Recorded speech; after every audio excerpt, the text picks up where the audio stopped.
1967 GT500 original Shelby. If you have $200,000, this is coming up for sale. Right now I'm performing an air conditioning service on it, and it's been sitting for 5 years. It has a aftermarket vintage air conditioning system installed, but you could see the little black box right down under the passenger feet. That's the bottom of the evaporator. MB quart speakers, has a racing transmission, rear end differential, suspension. A lot of things were upgraded. Highly modified engine, 427. Testing the refrigerant, the first thing I did before recovering the refrigerant, 2.1% air. So the person who did it before did not have clean refrigerant. Either their recovery recycling machine wasn't working right, or they had leaks in their valves of their equipment, or did not recover it properly. Completely moisture saturated. I went on lunch even after I thought I was going to recover it. It's been well over an hour, and I have not been able to get this down. We're just hovering around 600 microns right now. By now I should be like 180 to 280 or 90 microns, and I should be able to turn off the vacuum, and the vacuum should not rise above 500 microns. But unfortunately that is not the case here. If I turn off the vacuum right now, which I'll do right in front of you to let you see what happens when there's a lot of moisture in the system. So this is still slowly going up, and we're settling off right about there. So yeah, it's evening out right now, but I cannot get it to go down below 500. This would have to sit here probably another 24 hours on the vacuum pump. I'd have to purge it 3 more times, and that's another thing I did. I purged it with nitrogen, triple purge and flush, and I still cannot get the moisture content out of here. This is what happens when somebody doesn't know what they're doing properly when they recharge a system, or when they put together a system and they leave all the lines open to the air. They disconnect the receiver dryer, leave it open to the air, go to lunch, whatever they did. Maybe they buttoned it up and then let it sit for a few days because this was a project car.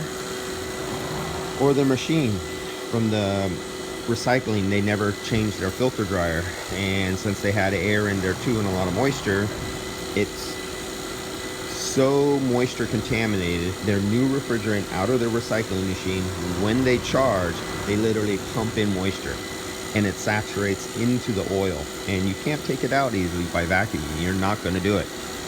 So unfortunately this is a case where I have to charge it back up and let them go.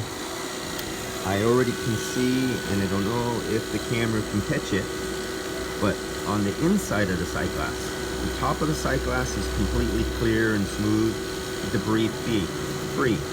But if your eyes could catch the difference in depth of the thick glass, on the inside it has brown particles and kind of a brownish oil, and that's because there's already rust developing in the system on the metal parts. Especially this particular receiver dryer is made out of steel, and it's untreated or uncoated on the inside.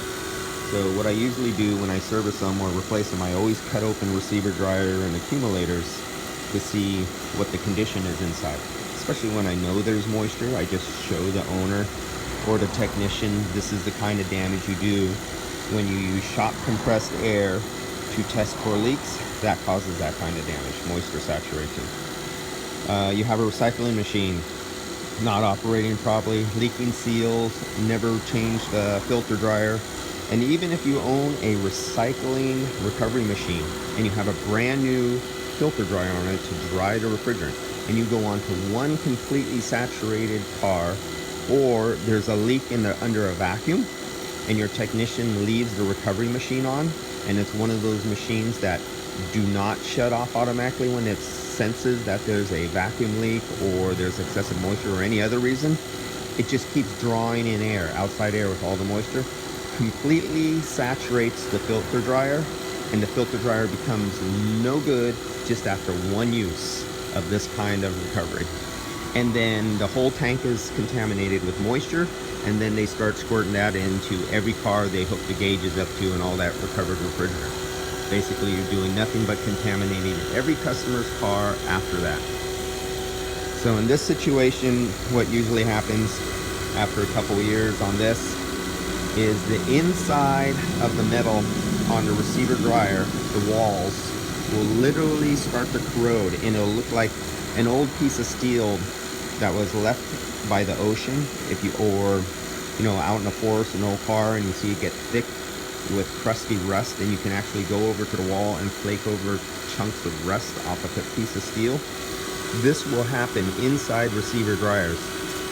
Then the rust below the filter will fall off inside, go down to the bottom, and there's a straw at the bottom, and the straw on receiver dryers usually don't have filters on them. They're wide open. It'll suck those little small rust flakes. It'll come up here to where you see the sight glasses, where it's supposed to be a solid column of liquid, and it will follow the liquid line going down to the expansion valve and cause the expansion valve to plug up with small rust particles.